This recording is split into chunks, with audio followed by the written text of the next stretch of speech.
स्नान करके निर्मल वस्त्र पहनकर एक मंडप में शंकर एवं पार्वती की मूर्ति स्थापित करके पूजा कर रही थी। रानी और ब्रह्माणी ने यह देखकर उन स्त्रियों से पूछा कि बहनों, तुम यह किस देवता का और किस कारण से पूजा व्रत आदि कर रही? यह सुन स्त्रियों ने कहा, हम संतान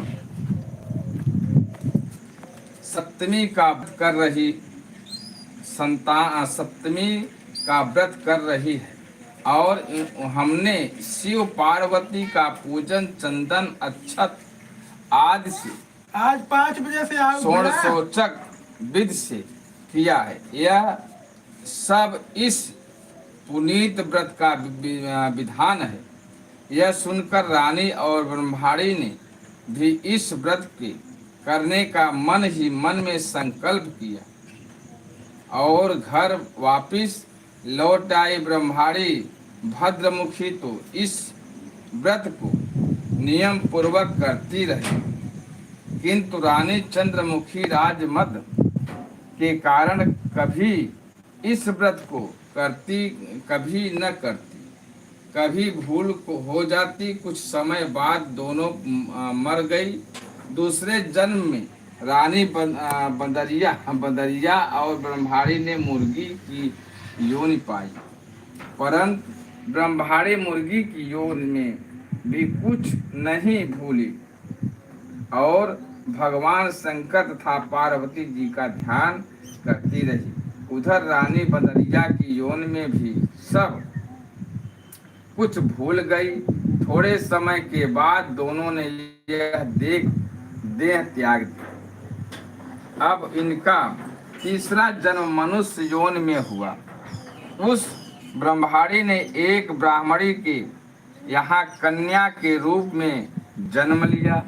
उस ब्राह्मण कन्या का नाम भूषण देवी रखा गया था। भूषण देवी रखा गया तथा विवाह गोकुल निवासी अग्निशील ब्राह्मण से कर दिया।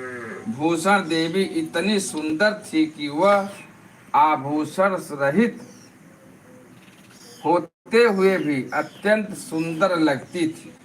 कामदेव की पत्नी रति भी इसके सम्मुख लज्जाती थी। भूषण देवी के अत्यंत सुंदर सर्वगुण संपन्न चंद्रमा के समान धर्मवीर कर्मनिष्ठ सुशील स्वभाव वाले 8 पुत्र उत्पन्न हुए। यह सब शिव जी के व्रत का पुनीत फल था। दूसरी ओर शिव विमुख रानी के गर्भ से कोई भी पुत्र नहीं हुआ।